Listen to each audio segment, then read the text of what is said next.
Good morning.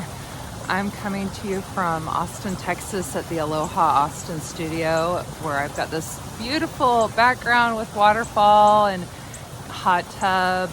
And I'm going to tell the story of Virabhadrasana, which is the warrior poses. And to start with, I'm just going to demonstrate the three poses. Now, when I step back, you might not be able to hear me so well. So bear with me. You'll hear me better in just a minute. So what we're talking about is there's three warrior poses. Warrior one is facing the short side of your mat. Right knee is bent, or whichever knee. And then, because it's done on both sides. And then warrior two, you're facing the long end of the mat, but looking forward. And then warrior three is a balancing pose. So you balance on one leg and reach forward. So just for some context, those are the poses that we're talking about. Now I'm going to put my shawl on and tell you a little story. So this is the story of Shiva and Sati, who were incredible lovers. She loved him so deeply and yearned for him and prayed to him for years. And in this story, her name is Sita. Of course, the Hindus believe in reincarnation, so the gods take different names over time. So it came, and just again for some context, Shiva is the god of destruction, lives on a mountain and prays in a meditative state, scantily clothed and dreadlocked. And so maybe not who you would want your daughter to end up with. It came time for Sita to seek a husband, and her father threw a party, and he invited all these eligible suitors. And the tradition was she wore a garland around her neck, and she was supposed to put the garland over the person that was to be her betrothed. And so she played nice with her father and chatted up all of the suitors. But when it came time for her to choose a husband, she exalted, yelled out the name of Shiva and brought him down to her and put her garland over him, and they were betrothed. So her father was not happy about this. He did not want her to end up with this god of destruction who wore barely any clothing and had dreadlocks and was kind of dirty and lived on top of a mountain. But Sita did go live on top of the mountain with Shiva.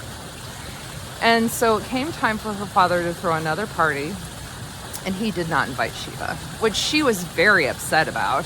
So Sita came to the party without Shiva, and she was just so sad. She was just weeping and just expressing her sorrow to her father of why couldn't he be happy for her, and she was so sad she just spontaneously combusted, like burst out into flames and ashes. Now this created a great chasm in the world, and Shiva felt this on top of the mountain, and he became very angry about this and ripped a dreadlock out of his head and threw it on the ground, and it went down to the party, and it came up in the form of Virabhadrasana. So again, I'll show you the poses, because this is kind of an interesting little part. So Virabhadrasana comes into the party with warrior one, takes out his sword and cuts off her father's head, reaches forward into warrior three, picks up the head and sticks it on a stake. I guess I should have warned you this was a little violent. So Sita, you kind of have to go with this part, took a different form. Like she came back immediately as a different form to talk to Shiva, to reason with Shiva, and she was so upset. She's like, how could you do this? You can't just kill my father because he doesn't like you. And so she made him make it right, which I'll circle back to in a minute. But you know, I kind of struggled with this story. Like, what does that even mean? Like, is there a lesson to be learned with this? So, the lesson is about the reactive mind. Things rarely go as planned. So in order to preserve, and at this point I'm reading from this book, Myths of the Asana, which is where I learned this story.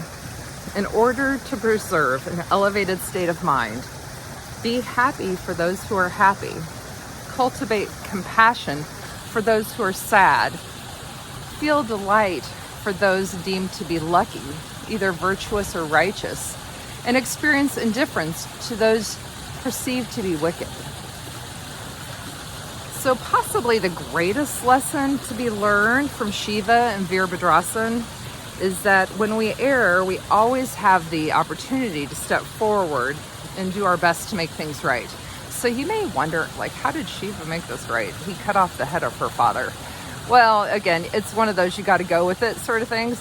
So he figured out the head wasn't eligible to be attached again. So he cut off the head of a goat and attached that to her father's body. It's kind of like the Ganesha thing with the elephant head. So warrior poses are a reminder that curiosity exists not only to destroy, but also to allow sufficient strength to achieve integrity, compassion, and a loving state of mind. So I hope you enjoyed learning about Virabhadrasana today. You guys have a wonderful day. I think I'm going to get in the hot tub.